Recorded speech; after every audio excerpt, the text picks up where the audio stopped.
O ito po yung tinatawag na Konsihal Bert Galarpe, kaibigan Bert Galarpe, or sa amin po, siya po si Sir Galarpe. Sir, alam po namin masayang-masaya ka ngayon. Pagdating mo po sa langit, marami din po ang sasalubong sa kanya. Unang-una po, ang po kanyang executive officer. Siya po yung nagpanalo sa kanya during election ng 1988 to 1990. Yung kanya pong private secretary, si Nesty Alinea. At meron din po siyang dalawang abogado, si Attorney Pisello and Attorney De La Cruz. Andun din po yung kanyang bodyguard na ngayon po is kagawad ng Bahay Toro, si Kagawad Bobby Santos. At andun din po yung aming kasamahan na driver po ni Sir.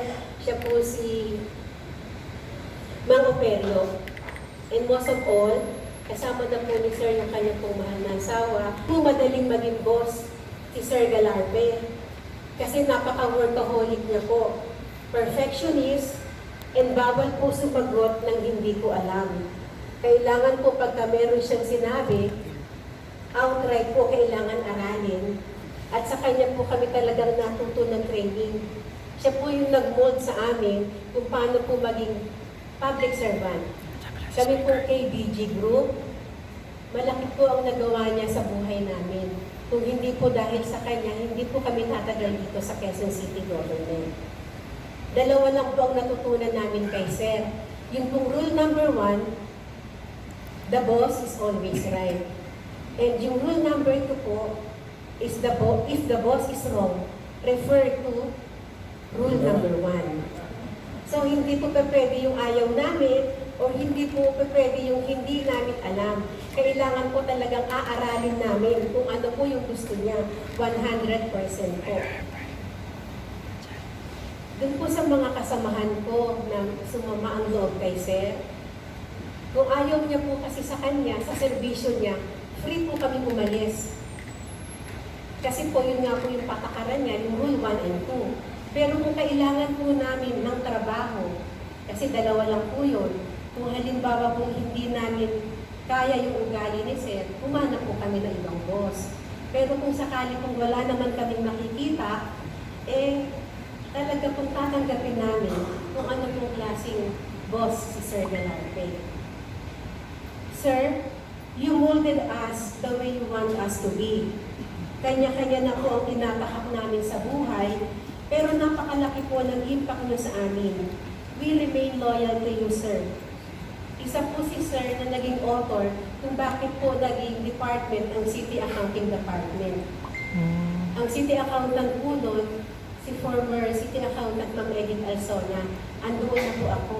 Kaya napakalaki po talaga ng nagawa ni Sir sa amin, sa akin po personally. Naalala ko po nabanggit nito si Sir Ferrer, yung pong valedictory address ni Sir noon. Please allow me to repeat. Kasi po nung time na nag-pass away siya, nagkagulo na po kaming sekretarya at naghahanap po talaga yung pong librong sinulat niya na My Life and yung pong valedictory address niya nung pong session ng 1998. So inabot po ako ng 2 o'clock a.m.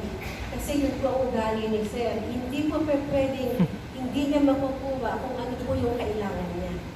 So siguro po, please allow me to repeat.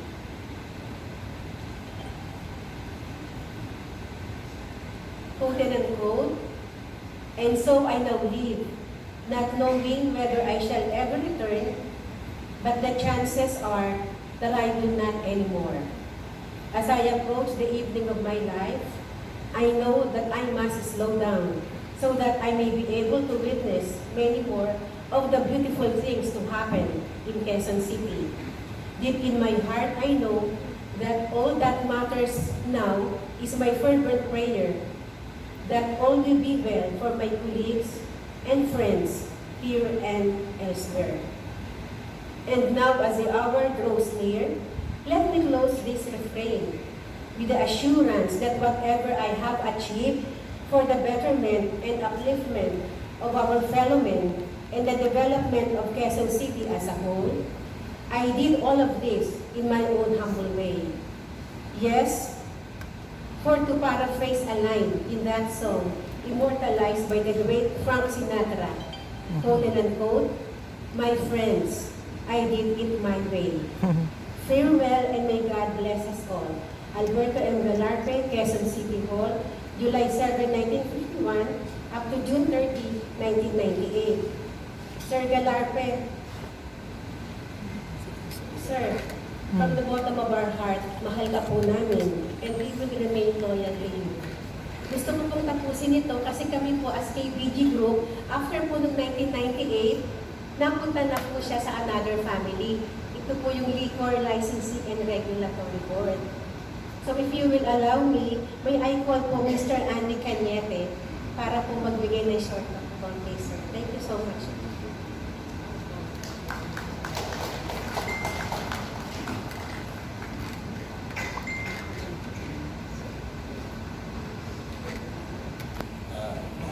Good afternoon po sa inyo lahat, Vice Mayor Ian Soto, former Mayor Luciano Del Monte, City Councilors, all department heads. Magandang hapon po sa inyo lahat. In behalf of LLRB family, so naatasan po salita, wala po si Atty. Leo, may meeting po. So, experience lang as kay Chairman Galarpe, nung as a employee, nung pumasok ako dito sa Quezon City Government. So, hindi ko rin alam kung ano yung trabaho papasukin. I'm a chef for 13 years. So, from the time of former Mayor Herbert Bautista, so sinubukan ako, napunta ako ng Quezon City. So sa kanya ako napunta kay Chairman Galarpe, and then the first day na pagpasok ko, so wala tayong idea bilang. Pero as a former kagawad, siyempre, kahit pa paano may idea tayo paano tayo makipag-usap sa tao. And then, siya yung unang-unang tao umarap sa amin na inanong na ako kung ano yung dapat na. So, ginawa niya as a verifier or inspector. Naman pa lang ako, gusto niya ako ilagay na sa field. So, tinanggihan ko siya. So, na medyo nagtaas yung boses niya sa akin. Eh, medyo pagod din ako sa kanya. Kasi nga, ibang klase po kasi magsalita si Chairman Galarpe. Medyo ano siya. So, siya yung sabi sa akin, so dami nang gustong pumasok dito sa posisyon nito. Bakit ikaw ayaw mo? So, sabi ko naman sa kanya, Chairman, kasi bago lang po ako. So, pag-aaralan ko muna po paano. So, after a month, ilagay niya ako sa verifier ng all establishment, new business sa Quezon City. So, medyo mabigat talaga na trabaho. Sa liquor licensing po, hindi ko tayo for information lang. Hindi ho tayo basta-basta nag-a-approve ng permit na mag-a-apply ka. So, ibibigay lang sa iyo yung permit. No po. Meron po tayong tinatawag na board hearing. So, every Friday may board hearing. So, si Chairman po, siya po yung mismo nagsasabi sa taxpayer kung ano yung pwede at hindi pwede.